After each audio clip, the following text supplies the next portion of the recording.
Ano yung acronym na sa churches? Epeso. Pwede kong pero walang ako. Yun na Para lang dyan. tatandaan niyo. Peso. Smyrna.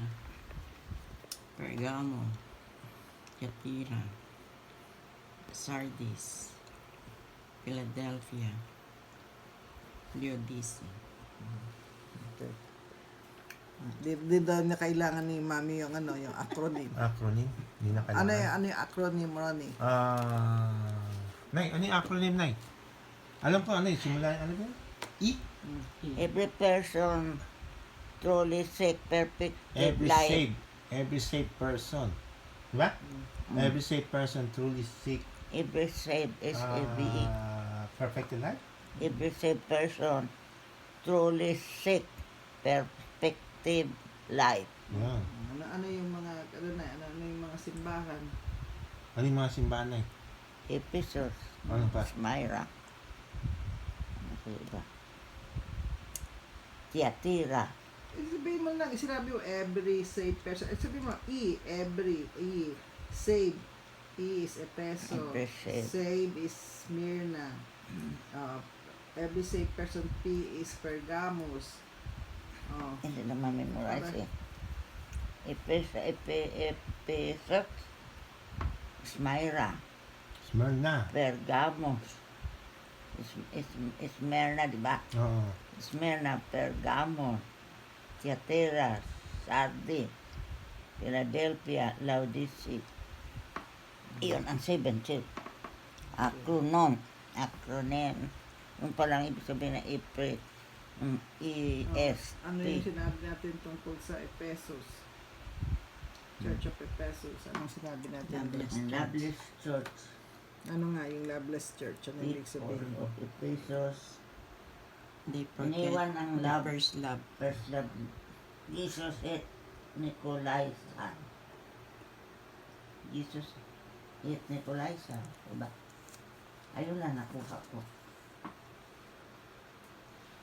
Jesus Loveless Church. People of Ephesus iniwan ang first love. Si Jesus et Nicolaisan. Yan ang Ephesus. Ang sinabi ni Jesus sa mga tao sa Epheso, sa church ng Epheso. Go back to your first love. Go back to your Ephesus. first love. Repent and go back to your first love. Kasi nakalimot sila sa Diyos. Number 2, yung Church of Smyrna. Ano sinabi niya? Compromising church. Ay, hindi pa yun. Hindi. Pergamo pa na yun. Yun bang Smyrna first and Smyrna. the last? So, wait, Smyrna. Yun ang at the first and the last, which Smyrna, was yung dead. persecuted church. Which was dead. Dead alive. And Smyrna. Hindi, ano nga yung persecuted church. Smyrna nga, first and the last, which was dead and alive. Sino yun? Smyrna. Hindi. Sino yung sinasabi rito? First and the last. Jesus. Si Jesus yun. na, oh. Bawat simbahan na dinidescribe dito, dinidescribe muna si Jesus. Sa Epeso, anong pagdidescribe kay Jesus dito? Loveless church, di ba? Anong pagdidescribe tungkol kay Jesus dito? Repent. Diba sinabi ko sa'yo sa bawat church, ang mga nauuna dito, pagdidescribe tungkol kay Jesus muna bago nila dinidescribe yung church. So sa Epeso, anong pagdidescribe kay Jesus? They forget the first love, which is Jesus. Anong pagdidescribe kay Jesus? Umpisa pala ang dito. Dinidescribe muna si Jesus. Inuulit nila kung ano sinabi sa chapter 1 tungkol kay Jesus sa pagdidescribe. Sa Epeso, bago nila i-tackle, i-describe ang Epeso, dinidescribe muna si Jesus. Paano nila dinescribe si Jesus sa Sa una, sa Efeso. Church of Ephesus. Paano nila dinescribe? Ano yung describe na si Jesus, Nay? Na kayo. Ano, bata kayo, mandarin isputak. Sa mga nauna, di ba sinasabi rito, sa umpisa pa lang, this thing says, he who holds the 7 stars in the right hand, who walks in the midst of the 7 golden lampstands. Sino ba yon?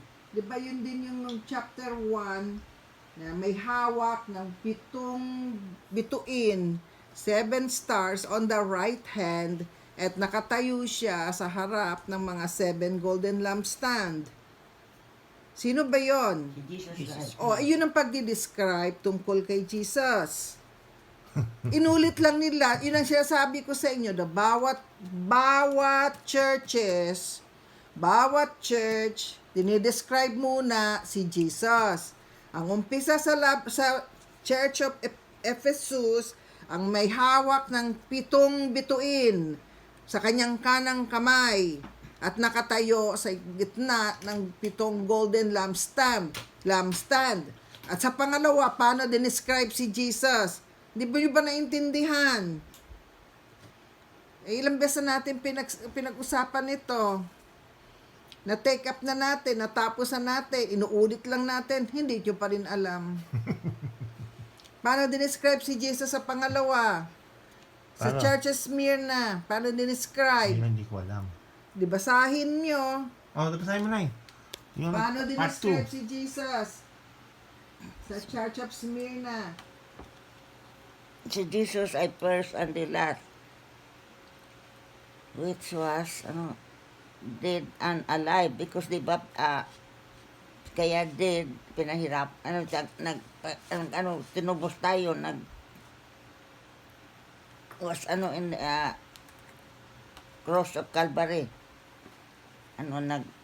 tawag doon, pinahirapan siya sa cross dahil sa ating mga kasalanan. Kaya ang Ismaira ba tayo, di ba? First and the last, which was dead and alive. Kaya dead dahil si Jesus. 3 araw na buhay siya dahil sa tinubos ang ating kasalanan. Tatlong araw na nabuhay siya na. Ay, hindi, ibig sabihin, di ba, pinako siya sa cross nang dahil sa mga kasalanan natin.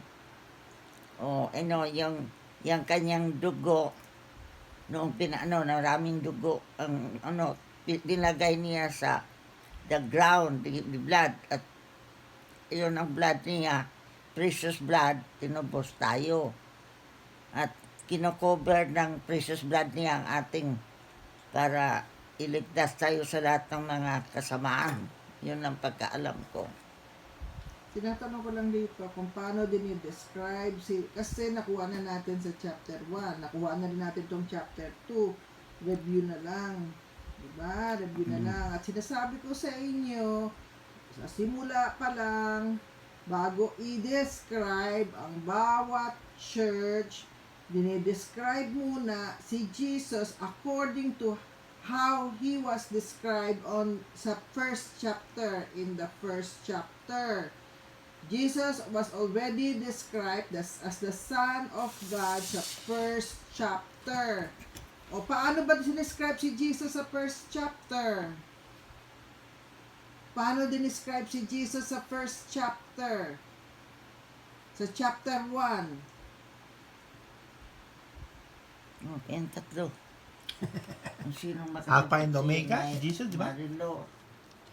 Di ba nandito lahat yung mga paano pag dinescribe si Jesus sa chapter 1?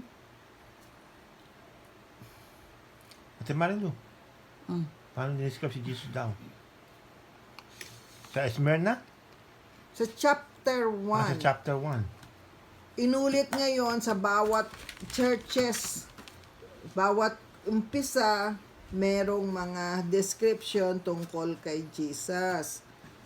Diba sinabi sa chapter 1 na si Jesus ay nasa gitna, the midst of the 7 lampstand, na merong right hand, na merong 7 stars, which represents the 7 angels of the churches, of the 7 churches. Tapos siya ay may buhok na kulay puti. The hair was white like a wool, like white as a snow. Ang mata niya ay fiery red. Di ba sinabi ko na yon na ang kanyang paa ay brass, na siya ay nakasuot ng puti, na siya ay merong sword sa bibig. Di ba? Sinabi ko na. Bira naman kayo. Sinong bida sa FPJ? Nay, sino bin sa FPJ, Nay? Sino? Sino alam ninyo? Si Nani, alam niya. Ako di ako pinapanood yun. Alam ko lang yung Los Bastardos. Ulit lang tayo, paulit-ulit eh. Sino bida na sa FPJ, Nay? Hindi ko rin alam ang bida eh. Basta alam ko Cardo, pangalan niya Cardo. Eh, hindi mo masagot? Sino bida sa FPJ? Busy. Nag-dial ka ng number. Dial your number. Hindi yata kayo ay parang wala yung pag-aaral ninyo. Sayang lang yung oras natin. Yun naman na. Kayo nagtumututok talaga. Sayang lang. Hindi niyo pa rin kilala si Jesus pa. Kaya kayo ganyan. Ay, hindi mo kilala si Jesus, Nay? Siyempre, ano natin siya? Jesus ni ano? Hindi nilalagay sa tayo. puso ang pag-aaral na ito. Tumapos Pero tayo pag ng kayo iso. nanonood, nasa puso ninyo. Nanonood kayo ng TV.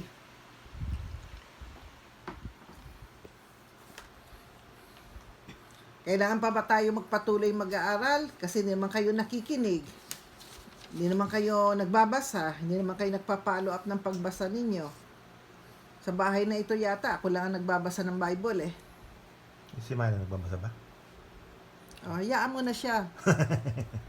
Ikaw alam mo na ikaw ay nasa church na kasama namin. Mabuti sana kung kasama siya natin. Doon talaga magtataka ako kung hindi siya nagbabasa ng Bible. Hindi siya kasama natin eh. Buhay na niya yan. Kasama niya iba, yung mga worldly. Kaya dinadasal ko siya. Nasa unang-una siya sa pag-aking dasal.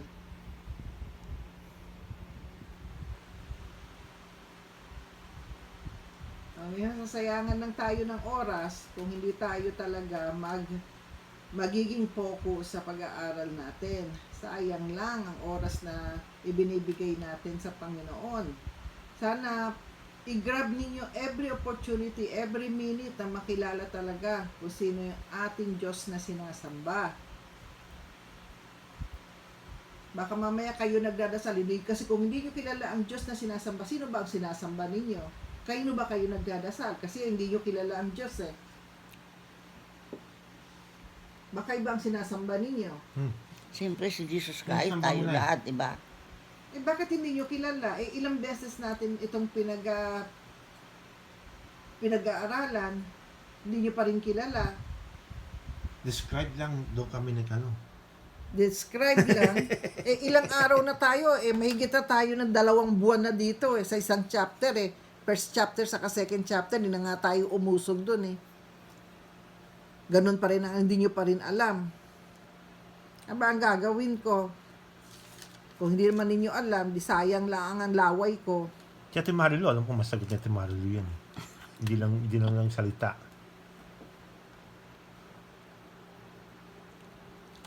Magbigay kayo ng focus. Ipo-focus ninyo para hindi ninyo alam kung sino sinasamba ninyo.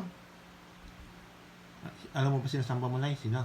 Diba sa ang Epeso, mga anghel ng iglesia, sabi ni Jesus, isulat mo ang mga bagay na ito. Sinabi na may hawak ng 7 bituin sa kanyang kanang kamay. Right hand, 7 stars. Ayong lumalakad sa gitna ng 7 kaldelerong Sa ginto. mga susunod na pag-aaral natin, pag meron tayong binabalikan ng mga previous studies, active kayo. Alam niyo kung ano yung pinag-uusapan natin. Para lang na ibig sabihin talagang nakinig kayo, nakapokus kayo. Ang pinopokus ninyo papanood ng TV, hindi tama yun. Baka yun din ang dinadasalan ninyo. Baka yung TV, pinadasal mo na eh. Huwag mo dasalan yung TV. Tuloy-tuloy na. Bakit ayaw tuloy-tuloy? Iba naman yung sa mata natin. Ito naman pag-aaral sa Biblia. Ituloy-tuloy na. Yung kung saan-saan Para natin itutuloy, hindi nga ninyo alam. Kaya nga, Paano ikaw na ang teacher. itutuloy pag hindi ninyo alam? Yung mga nakaraan ay hindi nyo alam, itutuloy. Kung hindi nyo alam ang nakaraan, anong itutuloy natin? Dahil wala kayong alam. Bakit tayo itutuloy? Ano itutuloy natin ang hindi ninyo alam? Tuloy-tuloy, sabi mo, itutuloy-tuloy. Eh, hindi nga ninyo alam yung itutuloy.